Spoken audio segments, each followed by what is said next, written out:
I told you it would work. Arcane a présenté aux téléspectateurs le pouvoir mystérieux de l'Hextech. Mais qu'est-ce que c'est et comment peut-il être manipulé? Bien le bonsoir, mesdames et messieurs. Nous sommes l'animation de la soirée. La ville de Piltover a été radicalement modifiée au cours de la saison 1, en grande partie grâce au travail de Jesse. Scientifique originaire de la maison Thalis, Jesse est devenu fasciné par le pouvoir potentiel de la magie, c'est-à-dire des arcanes. Il poursuit ses découvertes malgré les réserves des Merdinger, et bientôt son Hextech devient le fondement de l'économie de Piltover.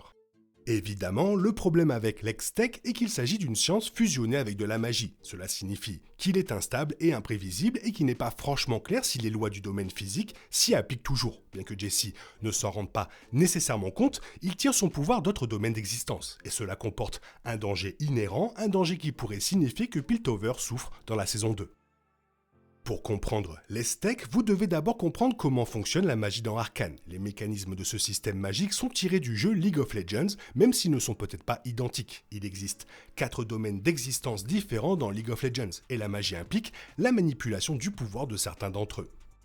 Le royaume matériel est le royaume physique qui peut être vu et avec lequel interagir, connu pour ses forces élémentaires. Le royaume des esprits est décrit dans un article de développement de League of Legends comme un monde miroir où existe l'esprit de chaque être vivant et de chaque type de choses. Les âmes de chaque personne, l'esprit des animaux, les essences des espèces et des lieux, les éléments et même les idées existent dans cette dimension sous la forme de forces puissantes qui interagissent et créent une sorte de magie. Le royaume céleste est le royaume de la création, qui incarne les forces cosmiques ainsi que tout l'espace et le temps. Le vide est une irréalité éternelle, le néant qui finit par consumer tous les êtres vivants.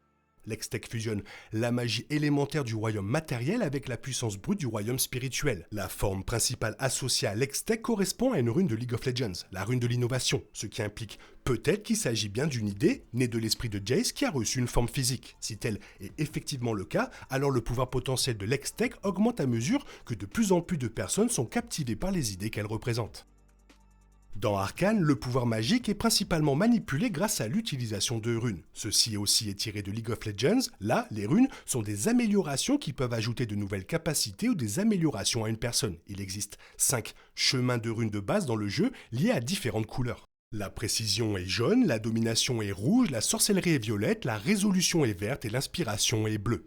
Jace a vu ces runes utilisées par un sorcier pour créer un portail, et il est devenu captivé par cette idée. Essayant de recréer le processus, remarquez que le bleu est devenu la couleur de marque de son Hextech, représentant l'inspiration. Cela correspond à la forme des générateurs de portails qu'il a créés, qui correspond à la rune d'inspiration. Arcane consiste donc avant tout à libérer l'inspiration, d'une manière qui a le potentiel de provoquer des destructions incalculables en cas de problème. L'Hextech affine essentiellement l'utilisation des runes dans un système scientifique. En utilisant les runes, Jace a appris à attirer la puissance des royaumes physiques et spirituels dans des sphères confinées qu'il peut ensuite utiliser comme source d'énergie pour une technologie incroyable. Les sphères initiales étaient instables et le moindre impact physique pouvait potentiellement provoquer une libération d'énergie spontanée et destructrice, comme Powder l'a appris lorsqu'elle a volé pour la première fois les sphères à Jesse. Le défi auquel Jace était confronté était simple. Pourrait-il trouver un moyen de stabiliser les sphères, leur permettant d'être utilisées en toute sécurité comme source d'énergie? Il a finalement réussi à résoudre ce problème dans la saison 1 et cette découverte est devenue la base de l'Hextech. Il est inquiétant de constater qu'à ce stade, rien ne prouve que le pouvoir contenu dans ces sphères puisse être épuisé. Si tel est le cas, alors leurs propriétés fonctionnent d'une manière complètement différente des lois de la nature. Jace continue de manipuler des forces qu'il ne comprend pas du tout. L'Hexcore, également appelé matrice runique adaptative, est la prochaine évolution de l'Hextech. Ceci est créé par l'ajout de matière organique au processus de lancement de runes, et l'Hexcore a le potentiel de croître, d'apprendre, d'évoluer et même d'infecter. Les spectateurs attentifs auront repéré 4 des runes inscrites à l'extérieur de l'Hexcore ratées, les runes de précision, de domination, de sorcellerie et de résolution.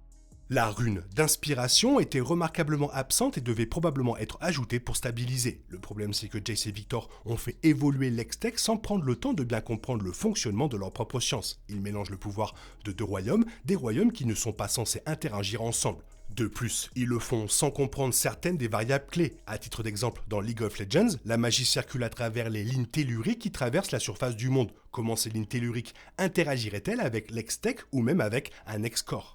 Il est facile d'imaginer un scénario dans lequel l'évolution continue de l'Hextech conduit finalement à l'effondrement des frontières entre les différents domaines. Bien que cela soit sûrement principalement vrai pour les royaumes matériels et spirituels, les deux que Jace expérimente, la rupture de ces frontières pourrait également permettre au pouvoir d'affluer depuis d'autres royaumes. Le pire des cas dans la saison 2 est le déclenchement du vide, qui entraînerait potentiellement la destruction de tout Piltover. Une possibilité effrayante qui signifie que les enjeux sont bien plus élevés que ce que Jace réalise.